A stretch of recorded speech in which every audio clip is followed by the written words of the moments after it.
الحمدللہ وکفا وسلام علی عبادہ الذین اصطفی اما بعد فاعوذ باللہ من الشیطان الرجیم بسم اللہ الرحمن الرحیم واللہ لا یہدی القوم الظالمین بسم اللہ الرحمن الرحیم الا لعنۃ اللہ علی الظالمین بسم اللہ الرحمن الرحیم واللہ لا یحب الظالمین بسم اللہ الرحمن الرحیم الا ان الظالمین فی عذاب مقیم بسم اللہ الرحمن الرحیم ما للظالمین من حمیم ولا شفیع یطاع قال رسول اللہ صلی اللہ علیہ وآلہ وسلم المسلم من سلم المسلمون من لسانہ ویدہ رب اشرح لی صدری ویسر لی امری واحلل عقدۃ من لسانی یفقہوا قولی صدق اللہ العظیم۔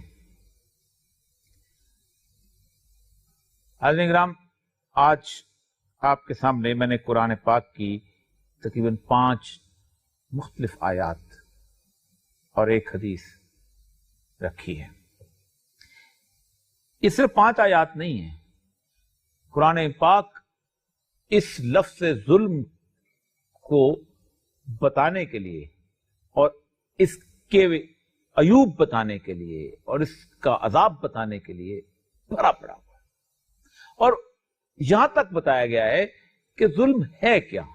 مختلف چیزیں جو ہیں وہ بنیادی طور پر اس کو اللہ تبارک و تعالیٰ نے مختلف وضاحتوں کے ساتھ بتایا۔ مثلا ایک دفعہ حضرت لقمان، سورہ لقمان کے اندر اپنے بیٹے کو جب وصیتیں کر رہے ہیں تو اسے کہتے ہیں یا بنیا ان الشرک لظلم عظیم، شرک بہت بڑا ظلم ہے، ظلم عظیم، کہ آپ جب اس کائنات میں اللہ کے ساتھ کسی کو شریک ٹھہراتے ہو، اس کی ذات میں، اس کی صفات میں، اس کے دائرہ اختیار میں، کسی بھی چیز میں، تو تم ظلم عظیم کرتے ہو۔ لیکن اس کے علاوہ جو رسول اللہ صلی اللہ علیہ وسلم نے جو ڈیفینیشن کی ہے اس کی، کہ ایک مسلمان کی بہترین مسلمان کون ہے؟ المسلم من سلم المسلمون من لسانہ ویدہ، کہ ایک مسلمان وہ ہے کہ جس کی زبان اور جس کے ہاتھ سے کسی دوسرے مسلمان کو نقصان نہ پہنچے۔ اب میں آیات پڑھتا جاتا ہوں۔ واللہ لا یہدی القوم الظالمین، سورہ آل عمران، اللہ 86ویں آیت ہے۔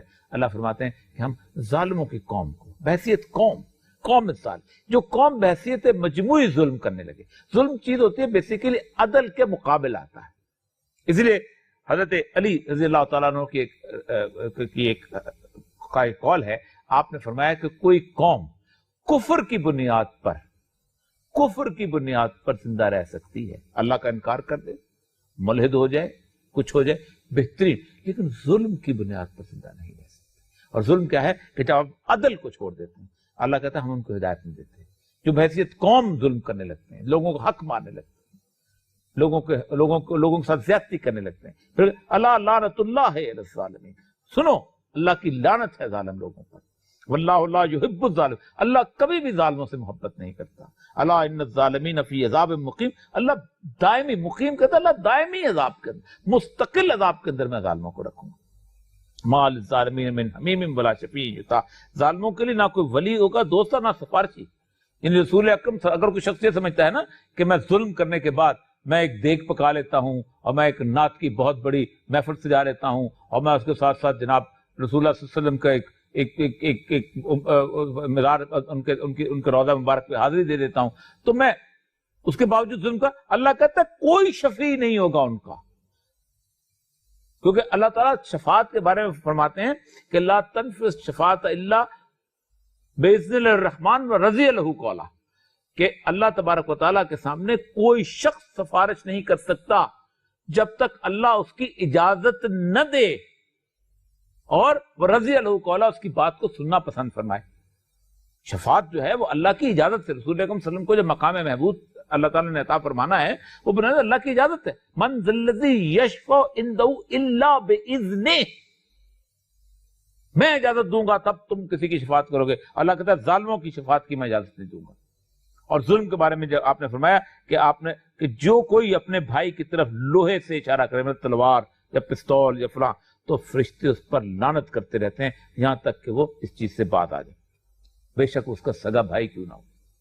یہ پستول نکال دی، یہ نکال دیا، بندوق نکال دی، تلوار نکال دی، ہاتھ، یعنی کسی چیز اس حد تک بھی، بے شک سگا بھائی کیوں نہ ہو۔ ظلم قیامت کے روز اندھیروں کی صورت میں ہوگا۔ اللہ تعالیٰ جو ہے تاریکی، وہ جس وقت یہاں سورج سوا نیزے پہ ہوگا اور سب کچھ ہوگا.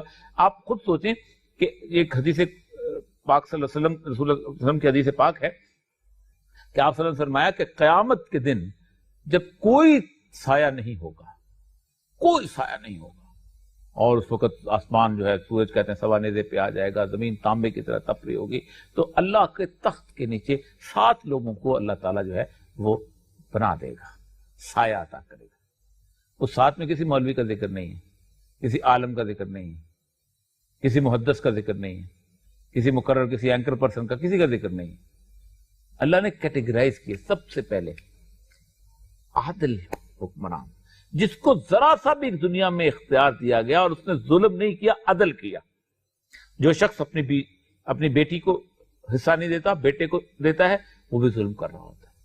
جو بیوی کا حق مارتا ہے وہ بھی ظلم کرتا ہے، جو بیوی خاوند کا حق مارتی ہے وہ بھی ظلم کر رہی ہوتی ہے. جو بھی کسی کا حق مارتا ہے بنیادی طور پر وہ ظلم کر رہا ہوتا ہے، اور جو کسی کا حق اس کے عین مطابق ادا کر دیتا ہے وہ بنیادی طور پر وہ عادل ہے، وہ ظالم نہیں ہے. تو اس وقت اللہ فرماتا ہے سب سے پہلی کیٹیگری. اس کا رسول اللہ صلی اللہ علیہ وسلم نے ایک اور حدیث میں فرمایا کہ حضرت معاذ کو آپ نے یمن کا، معاذ بن جبل جو ہیں ان کی مشہور یمن کی ایک حدیث بڑی مشہور ہے جو کہ شاید کسی پروگرام میں ہم نے بیان بھی کی ہے.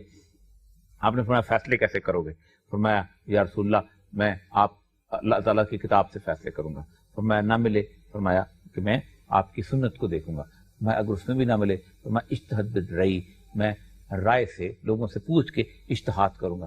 تو آپ نے فرمایا اللہ تعالیٰ، اور دعا فرمائی اللہ تعالیٰ معاذ کی نصرت فرما، اور یہ اللہ کے رسول کا رسول ہے. اسی حدیث کے آگے میں اللہ فرمایا معاذ دیکھو فریاد سے ڈرتے رہو. کیوں؟ کہ بے شک اس کے اور اللہ کے درمیان کوئی پردہ نہیں ہوتا. اللہ تبارک تعالیٰ قرآن پاک میں یہ فرماتا ہے امن یجیب المضطر اذا دعا. کون ہے جو مضطرب دلوں کی فریادیں سنتا ہے؟